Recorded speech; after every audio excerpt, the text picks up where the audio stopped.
Alkisah, ada sebuah kampung di jantung Minahasa, terletak di pusat kota Tondano. Kampung yang leluhurnya berasal dari Pulau Jawa. Kampung yang menjadi kantong peranakan Jawa Minahasa. Kampung yang ibarat cermin dari perang dan perjalanan orang-orang Jawa dalam babakan kisah masa silam.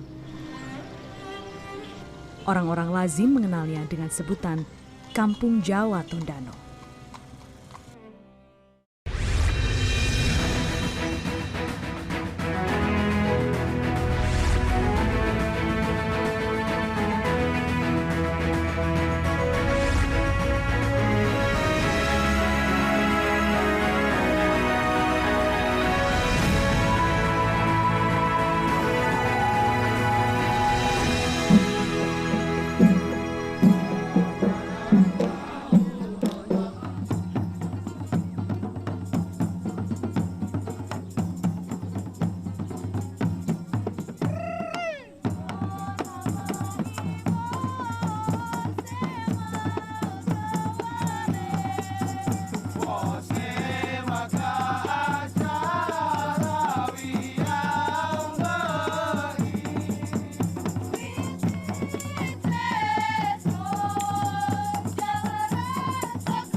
Sebuah masjid berciri arsitektur Jawa berdiri di tengah pusat kota Tondano.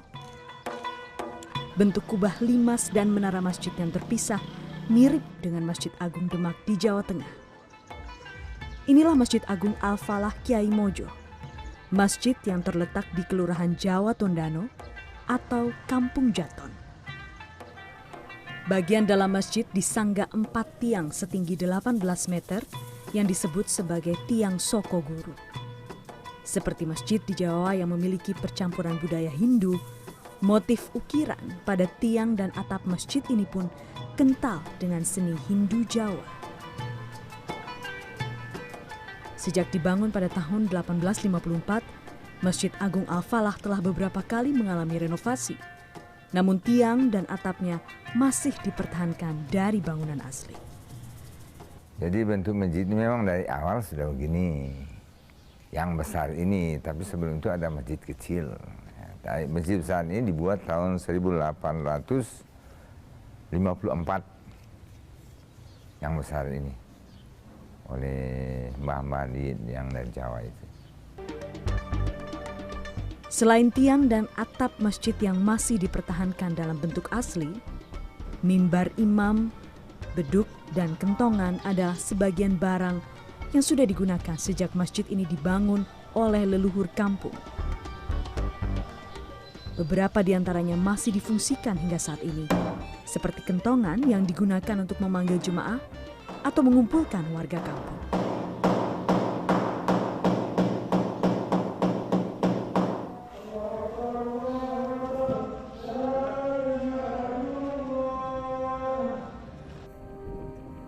Asal-usul leluhur Kampung Jaton yang membangun Masjid Al-Falah ini tidak lepas dari kisah Perang Jawa yang dipimpin Pangeran Diponegoro.